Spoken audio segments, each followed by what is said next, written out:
আমি মুন্সিগঞ্জ মাহফিলে গেলাম, একটা ছেলে আমার সাথে সাক্ষাৎ করার জন্য আসছে। দেখি পাগড়ি পরা, টুপি মাথায়, লম্বা জামা, ফুটফুটে চেহারা।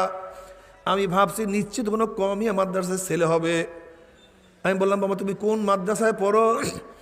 না হুজুর, আমি তো মাদ্রাসায় পড়ি, আমি স্কুলের একটা ছাত্র।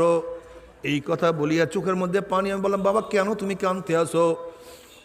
হুজুর আমি স্কুলে পড়ি, বাইজলামি করতাম, দুষ্টামি করতাম। একদল লোক আমাকে দাওয়াত দিয়া চরমনায় নিয়ে গেছে। চরমনায় ময়দানে যাওয়ার পরে আবার মাওলা আমাকে বুঝ দিয়ে দিছে।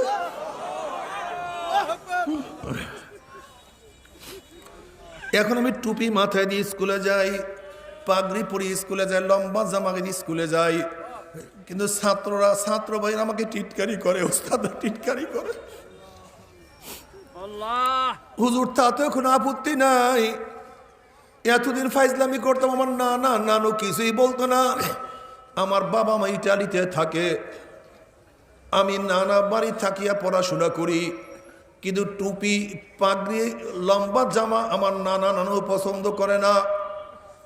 বাপ মার কাছে নালিশ দিছে, তারা আমাকে ইটালি নেওয়ার জন্য ভিসা লাগানো শুরু করছে। আমি বললাম, বাবা তাহলে এত সকালে কেন এত সুন্নাত পালন করো? পরীক্ষা করার জন্য বলতে আছি, একটু বুড়া হইয়া বড় হইয়া তারপর তুমি সুন্নাত পালন করো।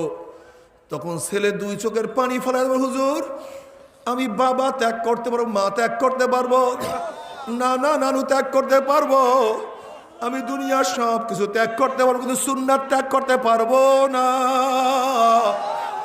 আমি সুন্নাত ছাড়তে পারবো না।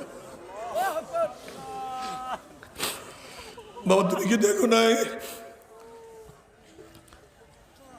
আল্লাহ পাক ছোট বাচ্চাকে